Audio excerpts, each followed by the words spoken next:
So I've been seeing a lot of things talking of the people making commentary. Interestingly enough, the ones I've noticed that have been making the commentary are wealthy black people, making the commentary about we should not be rioting, we should not be looting, we should not be tearing up our own communities.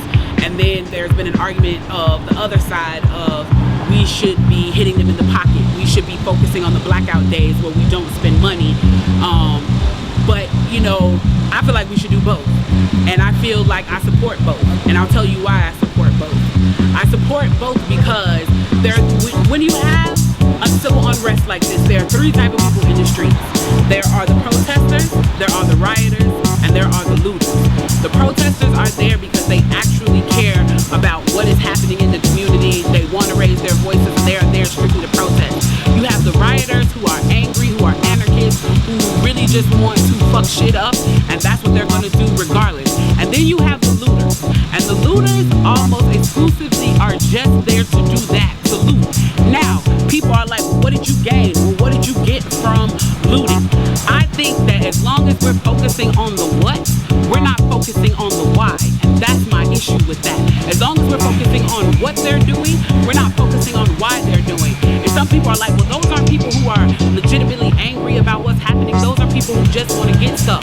Okay, well then, let's go with that. Let's say that's what it is. Let's ask ourselves why in this country in 2020, the financial gap between poor blacks and the rest of the world is at such a distance that people feel like their only hope and only opportunity to get some of the things that we flaunt and flash in front of them all the time is to walk through a broken glass window and get it. But they are so hopeless that getting that necklace, getting that TV, getting that change, getting that bed, getting that phone, whatever it is that they're gonna get, is that in that moment when the riots happen and if they present an opportunity of looting, that's their only opportunity to get it.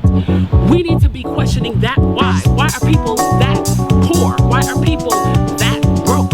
Why are people that food insecure, that clothing insecure, that they feel like their only shot, that they are shooting their shot by walking through a broken glass window to get what they need? And then people want to talk about, well, there's plenty of people who pull themselves up by their bootstraps and got it on their own. Why can't they do that? Let me explain to you something about economics in America. And I'm so glad that as a child I got an opportunity to spend time at Push where they taught me this, is that we must never forget that economics was the reason that black people were brought to this country. We came to do the agricultural work in the South and the textile work in the North. Do you understand that? That's what we came to do. We came to do the agricultural work in the South and the textile work in the North. Now, if I right now decided that I wanted to play Monopoly with you, and for 400 rounds of playing Monopoly, I didn't allow you to have any money, I didn't allow you to have anything on the board, I didn't allow for you to have anything, and then we played another 50 rounds of Monopoly, and everything that you gained and you earned while you were playing that round of Monopoly was taken from you. That was Tulsa, that was Rosewood. Those are places where we built black economic wealth, where we were self-sufficient, where we owned our stores, where we owned our property, and they burned them to the ground. So that's 450 years. So for 400 rounds of Monopoly, you don't get to play at all. Not only do you not get to play, you have to play on the behalf of the person that you're playing against. You have to play and make money and earn wealth for them, and then you have to turn it over to them. So then for 50 years, you finally get a little bit and you're allowed to play. And every time that they don't like the way that you're playing, or that you're catching up, or that you're doing something to be self-sufficient, they burn your game. They burn your cards. They burn your Monopoly money. And then finally at the release and the onset of that, they allow you to play and they say, okay, now you catch up. Now at this point, the only way you're going to catch up in the game is if the person shares the wealth, correct? But what if every time you share the wealth, then there's psychological warfare against you to say, oh, you're an equal opportunity hire.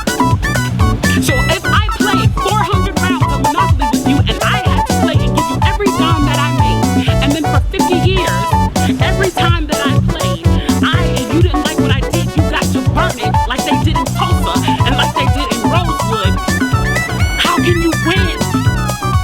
How can you win?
what black people are looking for is equality and not revenge.